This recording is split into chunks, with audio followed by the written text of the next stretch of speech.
Why does everything feel different when you're tired? Not just harder, but different. A comment from someone can suddenly hurt more than it normally would. A small problem can feel enormous. You can look at your work, your relationships, even yourself, and suddenly everything seems wrong. And if you've been feeling more emotional lately, more irritated, more sensitive, or maybe you just don't feel quite like yourself, I want to show you something that I've had to learn myself. Because being tired doesn't only change your energy, it can change the lens through which you experience your entire life. And that's important. Because sometimes we try to fix our lives when we actually need is recovery. Hi, I'm Melicha. I'm still figuring a lot of this out myself, but on this channel, I share what I learn about stress, healing, emotional resilience, and creating a calmer life while hopefully helping you feel a little less alone too. And stay with me because towards the end of this video, I want to share one question I started asking myself before I believed everything my exhausted mind was telling me. And it has saved me from making some harsh conclusions about myself. One of the strangest things about being exhausted is that you can start believing your life has changed, when actually your capacity to experience your life has changed. And those are not the same thing. I've noticed this in myself. There are days that something can go wrong and I can think, okay, that's annoying, I'll deal with it. But give me that exact same problem after I've slept badly, after I had a stressful week at work, after I've been thinking and worrying too much, and suddenly it feels completely different. It's not that's annoying, it's oh no, not this too. And sometimes I can't deal with anything anymore. But here's what's interesting. Nothing about the problem necessarily changed. I changed, or more specifically, the amount of emotional space I had available changed. It's almost like looking through a dirty window. The world outside hasn't suddenly become darker, but everything you see through that window looks darker. And that's the first thing I want you to remember. How you feel about your life when you're exhausted is real, but it isn't always the whole truth about your life. Your feelings deserve to be listened to, but they don't always have to become conclusions. And that distinction has become very important to me, because exhaustion doesn't stop at how we see our circumstances. Sometimes it changes how we see ourselves. Have you ever noticed that when you're tired, you don't only have less patience for other people, you often have much less patience with yourself. Suddenly, everything you didn't finish can feel like evidence that you are failing. I know this pattern very well. I can have a list of things I want to do for work, things around the house, something for my family, something for myself. And when I feel relatively well, I can sometimes look at that list and think, okay, I didn't finish everything I wanted. I'll continue tomorrow.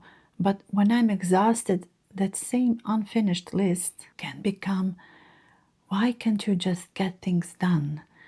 Why are you always behind? Other people just manage this. You should be doing better than this.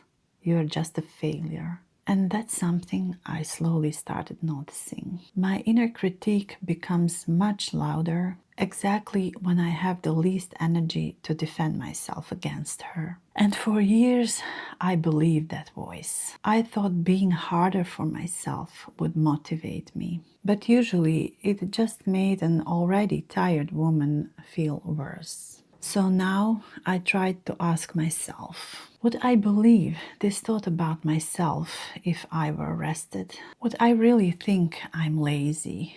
Would I really think I'm failing? Would I really think I'm not doing enough? Or am I evaluating myself from a depleted state? And this is where self-compassion becomes much more than saying nice things to yourself.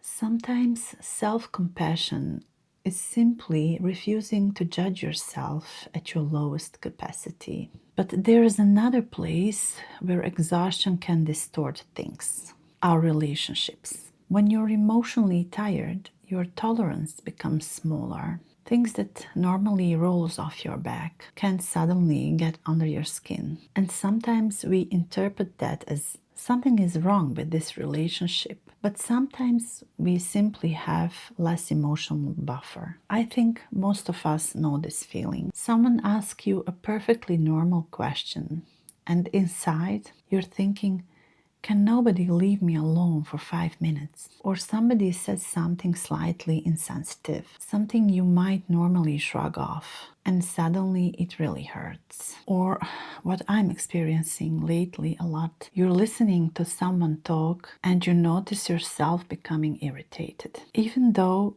that person isn't doing anything terrible. And then later, after I've had some quiet, after I've rested, after I've had some space, the situation doesn't feel nearly as big anymore. The person didn't change, the conversation didn't change, my capacity changed. Imagine you're already carrying 10 heavy bags. And then someone hands you one more. That last bag might not be very heavy, but your hands were already full. So when everything someone does irritates you, or you're feeling unusually hurt, it can be useful to ask, is that something I need to address? Or do I first need some space? That doesn't mean dismissing genuine relationship problems. It means giving yourself enough emotional room to see them clearly. Because tiredness can affect something else, something that I think we don't talk about enough. It can make your future look different too. This one is especially important because sometimes exhaustion doesn't say, I'm tired. It says, nothing is working. I don't enjoy anything anymore. What's the point? Or even, maybe I need to change everything. I've experienced versions of this myself. When I'm deeply tired, things I normally care about can start feeling like obligations. Things I'm excited about can suddenly feel heavy. Even something I chose because I wanted it can start feeling like one more thing I have to do. And that's confusing because then your mind starts looking for an explanation. Maybe this isn't right for me. Maybe I don't want this anymore. Maybe I should stop. Maybe something's wrong. But sometimes nothing fundamental has actually changed. There simply isn't enough of you available in that moment to feel enthusiasm. Because it's very difficult to feel hopeful, creative, patient, or excited when your system is asking for recovery. That's why I've become much more careful about making big decisions from an exhausted state. Not every thought requires immediate action. Not every feeling requires a life change. Sometimes the kindest thing you can say is, I don't have to decide this today. Rest first. Create some space. Then see whether the problem still looks the same. Because there's one more thing exhaustion can take from us, and this one can be very painful. Sometimes tiredness makes you wonder, where did I go? Where is the woman who used to laugh more, who enjoyed things, who had patience, who had ideas, who actually looked forward to things? I've had periods where I didn't feel like myself. And that's frightening, because when it lasts long enough, you can start assuming this is simply who you've become. Less energetic, less social, less optimistic, less interested, less you. But I've also experienced the opposite. After rest, after being outside, after having some quiet, after doing something with my hands, after giving myself permission not to be productive for a while, little pieces start coming back. A little curiosity, a little energy, a little desire to do something, a little more patience. And suddenly I realize, Oh, she's still here. I didn't lose myself. I had temporarily lost access to parts of myself because I was exhausted. And maybe you need to hear that too. You may not need to reinvent yourself. You may need enough safety, enough rest, enough space, and enough kindness to reconnect with yourself. And that brings me to the question I promised you at the beginning. When we are tired, our thoughts can feel incredibly convincing. And that's exactly why I think we need a pause between feeling something and deciding what that feeling means. Imagine waking up after a terrible night. You're tired, you're behind, someone sends you an irritating message, something goes wrong at work, the house is messy, dinner still needs to be made. And by 5 o'clock, your exhausted brain has written an entire story. My life is chaos. I'm failing. Nobody understands me. I'm terrible at my job. I can't keep up. Everything is too much. Maybe I need to change everything. But perhaps today was simply a really hard day, experienced through a very tired mind and body. And tomorrow's story might sound different. So this is the question I started finding helpful. Does this need solving right now? Or does this need rest first? Sometimes the answer really is this needs solving. Sometimes a boundary needs to be set. A conversation needs to happen. Sometimes your life really does need change. But sometimes the answer is not tonight. Tonight, I need quiet, dinner, a shower, a walk, sleep, and I can look at this tomorrow. That's not avoiding your life. That's giving yourself a better place from which to understand it. And I'd really love to know if you notice this in yourself. What changes most for you when you're tired?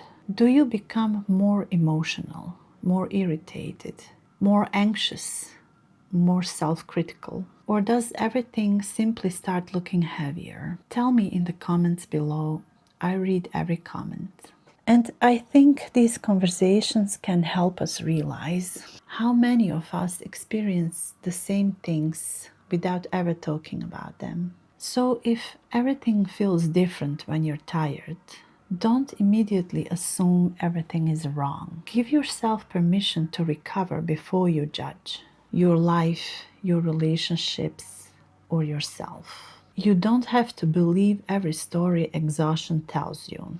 Sometimes the most compassionate thing you can do is rest first and look again tomorrow. Now that you've seen how exhaustion can change the way you experience yourself, other people, or even your whole life, you might be wondering why sometimes it reaches the point where everything suddenly feels like too much.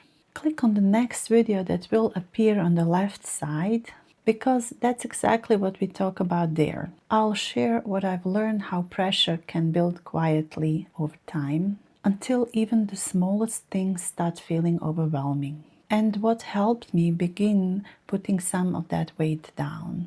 Thank you so much for being here with me, and I hope I'll see you in the next one. Bye.